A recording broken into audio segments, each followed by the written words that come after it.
Assalamualaikum warahmatullahi wabarakatuh. My name is Mohamad Azmi and my metric number is 2114029.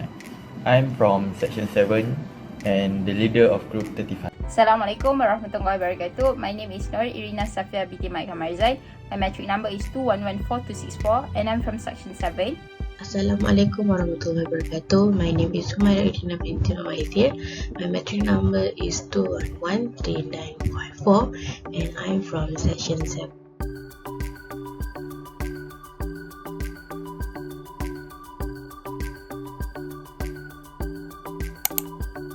First and foremost, let's talk about the current situation in Malaysia.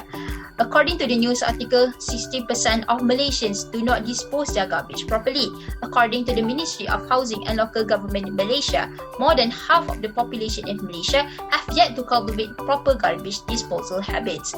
And according to the SW Corpship, Malaysia's recycling rate now is at 31.52%, which is low compared to the amount of waste that Malaysians done daily.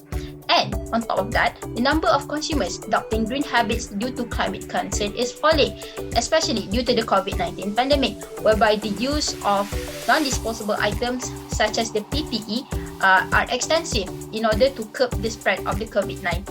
The cost of waste separation in Malaysia can cost up to 2 billion ringgit Malaysia annually.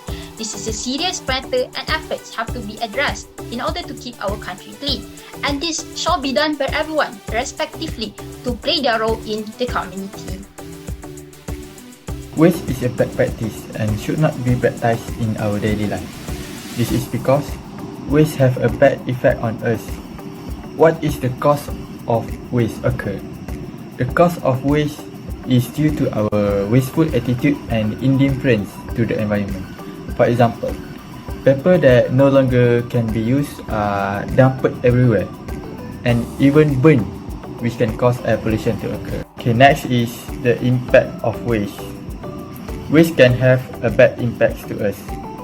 First, the impact of waste will cause environmental destruction. For example, if we do not recycle paper, many trees will be cut down to make paper. Besides, waste can also cause water pollution. For example, waste from factories is dumped into the river and can cause the lack of oxygen content in the water.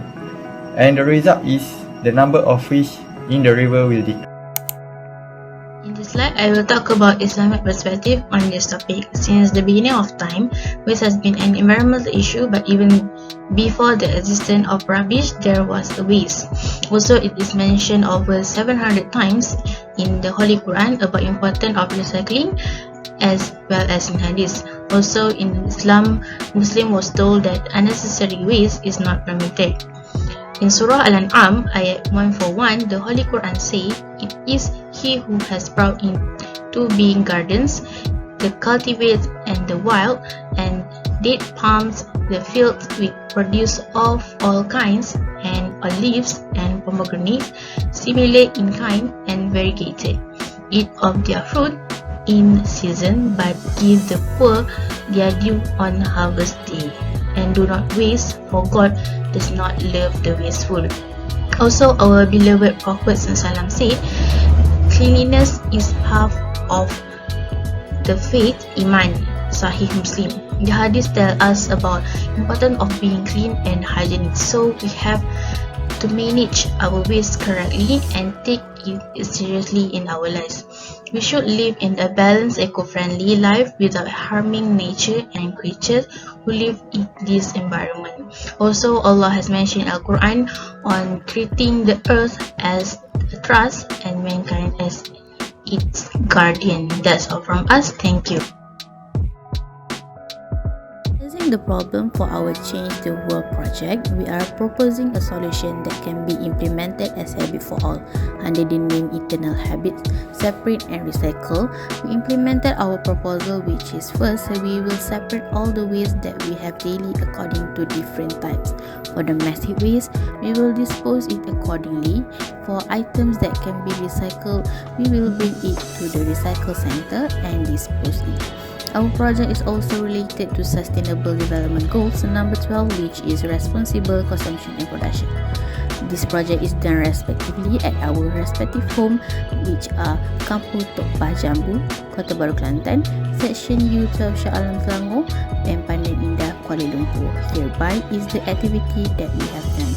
Assalamualaikum warahmatullahi wabarakatuh. Now I'm on the way to my father's workplace because I want to take a lot of paper that cannot be used to send to the recycle center. This is a lot of paper from my father's workplace that I want to send to the recycle center.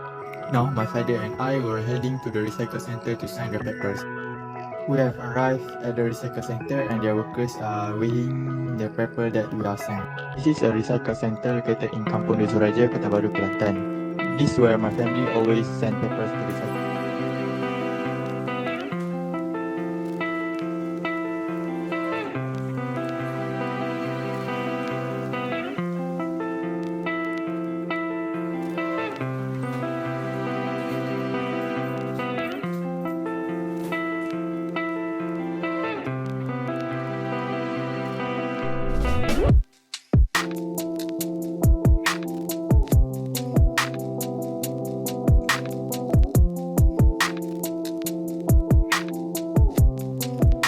In conclusion, Malaysia is a country that is rich with nature and we should always keep it clean.